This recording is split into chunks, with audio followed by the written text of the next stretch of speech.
Okay, so this is the equilibrium basics lesson. Okay, so two types of reactions. First one's an irreversible reaction.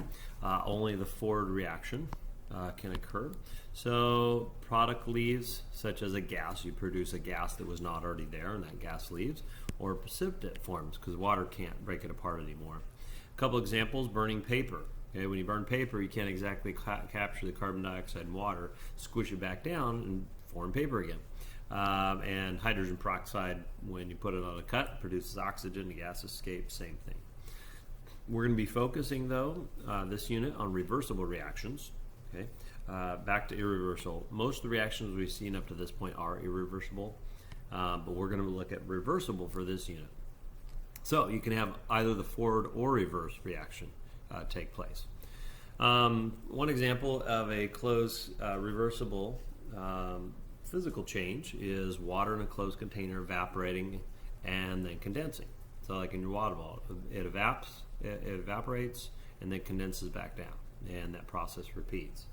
A couple things you need to write down are reversible systems are dynamic, meaning they're in constant motion. And reversible systems are in equilibrium, meaning that either the forward reaction can take forward or reverse reaction can take place. But more specifically, if a reaction is in equilibrium, what you have is you have the forward reaction going, and then the reverse reaction happens. So it just sort of undid what you just accomplished. Okay. Now, important to remember, the rates of these are equal. So if the rates are equal, if you're going forward at one rate and then you're going back at the very same rate, we have accomplished nothing. And that's what happens in an equilibrium reaction. So here's just a way of looking at it, forward reaction. So A plus B goes through a reaction to produce C plus D. Okay, so that's the forward reaction. But then C plus D can go back, and we have a left arrow, that's the reverse reaction, and reform A plus B. So a dead giveaway that something's in equilibrium is you have a forward reaction and a reverse reaction.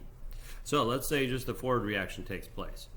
What happens is it produces a lot of C plus D along this line, but then it starts to produce less and less and less and less until it reaches this point. Well, and then the reverse reaction takes place. And this would be, it starts slow, but then it picks up speed until finally both the forward and the reverse reactions are equal. Okay, now we have something called the common ion effect. This is when an equilibrium shift is caused by the addition of an ion, or it could be a compound, common to the equilibrium mixture, so something that's already there. So for example, let's say we have our equation here. Cobalt chloride, it's an ion, forms with water to produce cobalt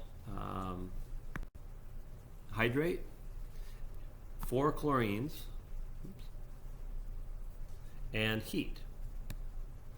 All right, if we were to add KCl to this container,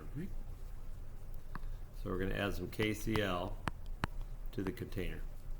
Remember, KCl is ionic, so what happens to it? It splits apart into K plus and Cl negative. So what we're really doing is we're adding Cl negative to this, this container. And it's going to cause a shift in one direction, which we'll see later. But that's what's known as the common ion effect. Okay, now let's look at another example of the common ion effect, and you guys can try and identify the ions here. We have heat and ammonia plus hydroxide ion goes to form ammonia and water, but then ammonia and water can reform the two reactants that it just started with. So, using the common ion effect, which of the following compounds would likely have an effect on the equilibrium system? So, NaCl. Well, we don't have any Na plus or Cl negative in there, so that does not produce the common ion effect. Okay, NaOH. Okay, remember NaOH splits apart into Na plus and OH negative. So we do have OH negative in there. So NaOH, common ion effect.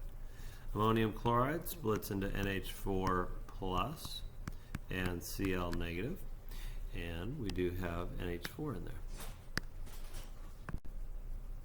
Okay, so we do have NH4 in there. Next one, CO2. We don't have any CO2 in the equation, and it's covalently bonded, so it doesn't ionize into anything. H2O, well, it's not an ion, but it does produce the common ion effect.